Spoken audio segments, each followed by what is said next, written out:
Space, the final frontier. Since the dawn of mankind, humanity has been obsessed with the stars. We have dreamed of the worlds it holds and of the universes beyond our existence. And through that dreaming, we have made leaps and bounds to reach the celestial bodies beyond our existence. On a personal level, I've always loved outer space. As a math and science student, I've been obsessed with the astrophysical mechanisms of it all, the biochemistry, the meteorology, and all of the other branches of science that are involved in space research. Space is a scientific wonder, and we are all well aware of it. It is a field studied by thousands across the world every year. Astro research draws me in ways that I struggle to put to words. What makes me enjoy the research? What draws me to space projects more than any others? And that's when I realized something crucial. In any given space project, the research team involved is so diverse in expertise. I mentioned before the branches of science found in space research.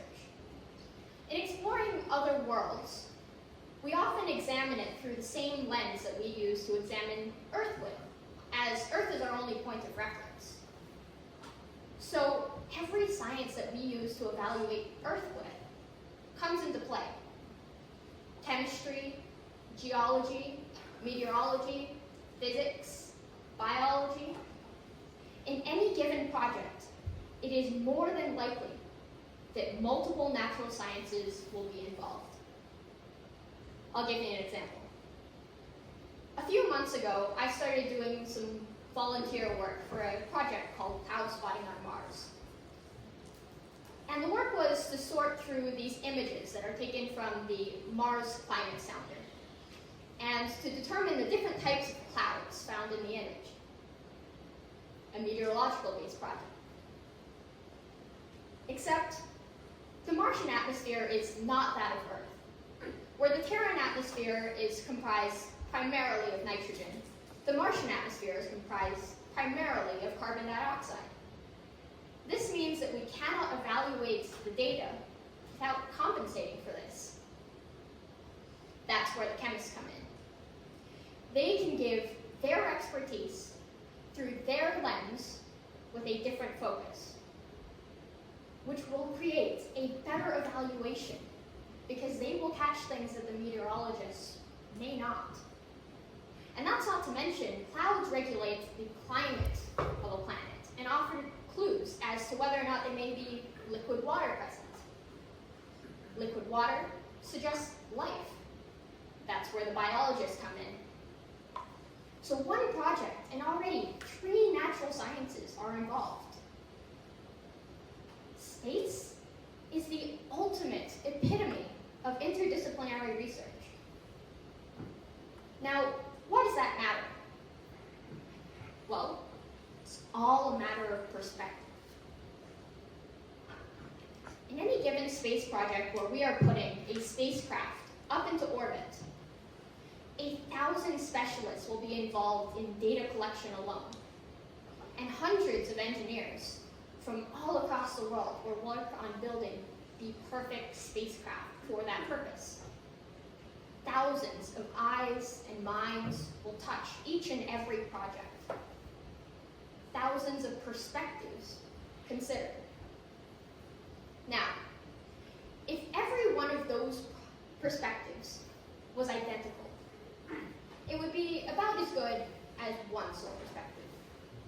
And one sole perspective cannot account for every variable, cannot solve every equation, cannot evaluate every piece of data. We know this. Mixing disciplines is a surefire way to create perspective diversity. Okay, now beyond this, pooling knowledge is advancing knowledge. In 1838, two men sat down for dinner, Schleiden and Schwann.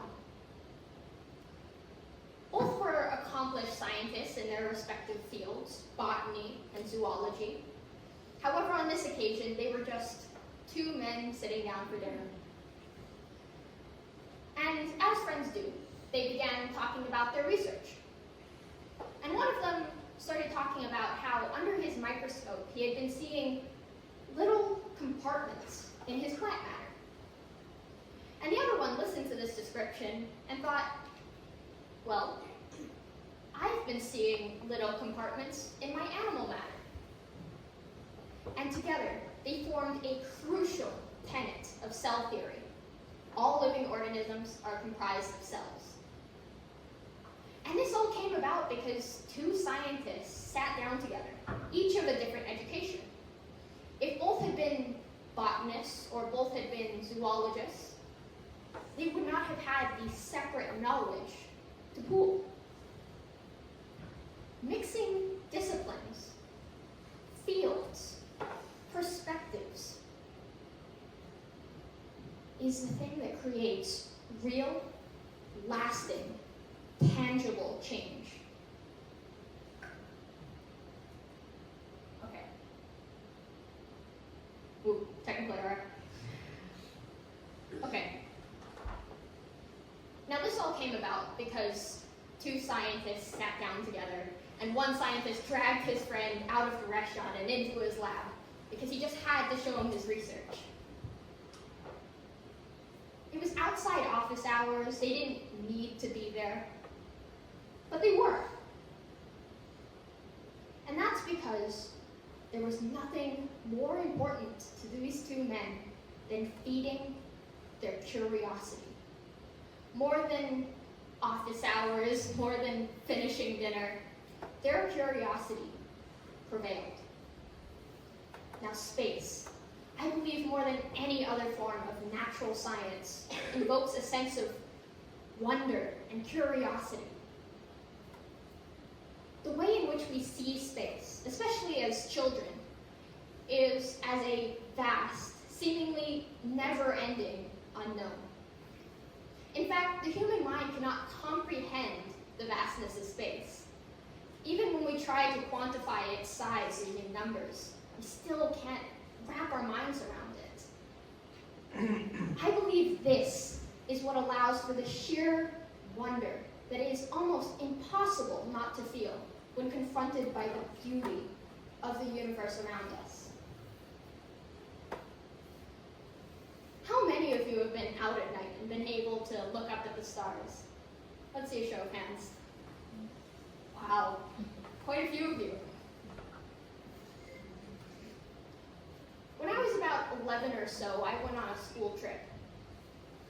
And I had the privilege, on the very first night, of sitting on the grass and looking up at the stars. And what I saw there was the prettiest canvas stretched across the sky. Except there's no paint in the world that could capture the glow of each individual star and the atmosphere of being surrounded by the universe.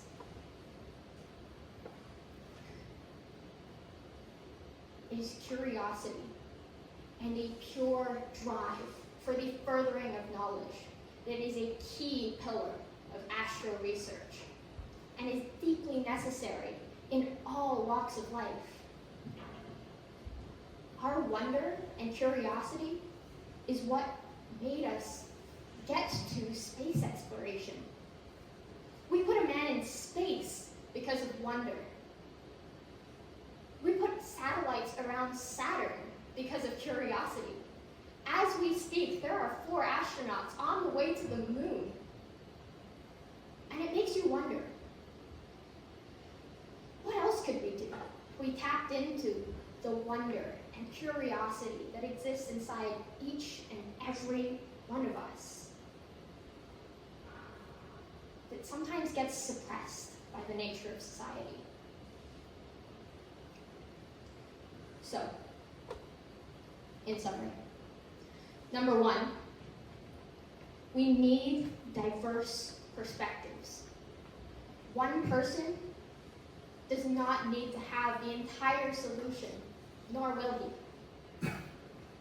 Sharing knowledge is advancing knowledge. Number 2, there are so many things that are happening in the world around us today that sometimes discourage us from seeing that the world is wonderful. Don't forget. Catch yourself. Find what fascinates you and follow it. Space exploration is built on these 2 key factors.